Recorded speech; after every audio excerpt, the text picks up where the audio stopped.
গরম গরম পরোটা আর আলুর দম দিয়ে আজকের ব্লগটা চালু হোক। এই যে চালু হয়ে গেছে খাওয়া দাওয়া। Good morning from Vaishno Devi Katra. তো আজকে আমরা যাব পেহেলগাঁও, আর আজকে আমাদের ডে 3, বাট এটা ব্লগ নাম্বার 2 হবে আই থিঙ্ক। প্রথম দিন বৈষ্ণোদেবী দর্শন করেছি, আজকে আমরা যাব পেহেলগাঁও। তো আপাতত এই প্ল্যান আছে, এছাড়া আর কিছু নেই। পেহেলগাঁওতে আমাদের 2 দিনের স্টে রয়েছে। তো আমাদের ট্র্যাভেলার রয়েছে, ট্র্যাভেলার আসছে, লাগেজপত্র সব নেমে গেছে। আর সকালে ব্রেকফাস্ট তো তোমরা দেখেই নিলে। যাই হোক, এখন বেরোবো। তো অ্যারাউন্ড 6 থেকে 7 ঘন্টার ট্রিপ হবে গাড়িতে, মানে ট্র্যাভেলারে। যেহেতু বড় গাড়ি, একটু সময় বেশি লাগবে। 208 কিলোমিটার মতন রাস্তা।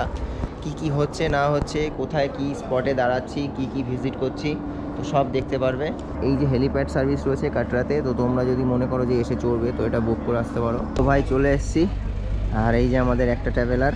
তো টোটাল আমাদের 25 জন লোক, আর ট্রাভেলার 3টে, একটা দুটো আর 3টে ট্রাভেলার রয়েছে। Everyone sitting in your seat. তো গাইস, ফাইনালি আমরা বেরিয়ে পড়লাম পেহেলগামের উদ্দেশ্যে। আর 209 কিলোমিটার রাস্তা আমাদের অতিক্রম করতে হবে। যেহেতু বড় গাড়ি, টাইম লাগবে 8 থেকে 9 ঘন্টা। আর আপাতত রোড কন্ডিশন ব্ল্যাক অন টপই রয়েছে। আর আমরা কাটরা থেকে উদামপুর হয়ে রামবান হয়ে আমরা পেহেলগাঁও পৌঁছাবো। আর 7 থেকে 8টা টার্নেল আমাদের পার করতে হবে। আর অ্যাজ এ ড্রাইভার আমার ভাই গাড়িতে বসে থাকতে খুব বিরক্তি লাগে, তাই ক্যামেরা নিয়ে একটু টাইম পাস করছিলাম। তো দেখো রোড, দেখো একদম ডবল লেন সব, আর ব্ল্যাক অ্যান্ড টপ রোড আছে সব। হ্যাঁ গাইস, চলে এসেছি আজকে প্রথম টানেলে।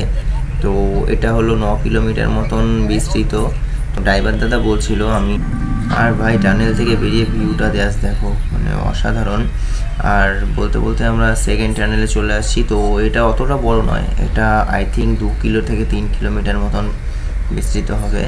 তো রাস্তা খুবই দারুণ, একদম ব্ল্যাক অন টপ।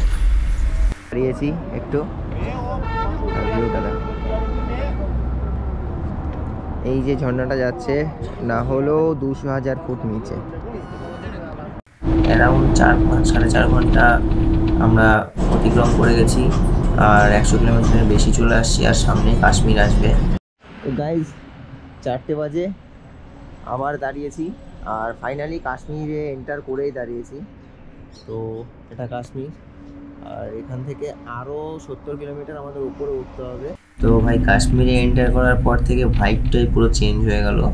তো যেমন রোড কন্ডিশন আর সেরকম সুন্দর ভিউ।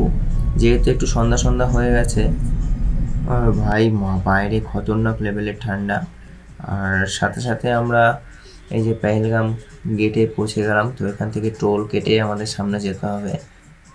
তো গাইস, পেহেলগাঁও পৌঁছে ভিউটাই চেঞ্জ হয়ে গেছে। আর আমরা পেহেলগাঁও মার্কেটে টাচ করে গেছি। এখান থেকে আর 1 কিলোমিটার আমাদের হোটেল। তো সন্ধ্যা হয়ে গেছে বলে আমি বেশি কিছু দেখাচ্ছি না, সব কাল দেখাবো। আর আপাতত চলো হোটেলে যাই, তারপর কথা হবে। পেহেলগাঁও এই মুহূর্তে রয়েছি। তো আসতে বেশ কিছুটা লেট হয়ে গেছে, আর অন্ধকার, দেখানোর মতন সেমন কিছু নেই। আর টেম্পারেচার রয়েছে -1 কি -3 এরকমই হবে। আজকে আর কিছু দেখাবো না। তো কালকের ব্লগে আমরা পেহেলগাঁও সাইট সিনে যাব, এবং আমাদের যে হোটেলটা রয়েছে যেখানে স্টে করেছি, তো কীরকম কী ডেকোরেশন আছে, তো কী বৃত্তান্ত, সব কিছু ওখানেই দেখাবো। তো এখনের মতন গুড বাই।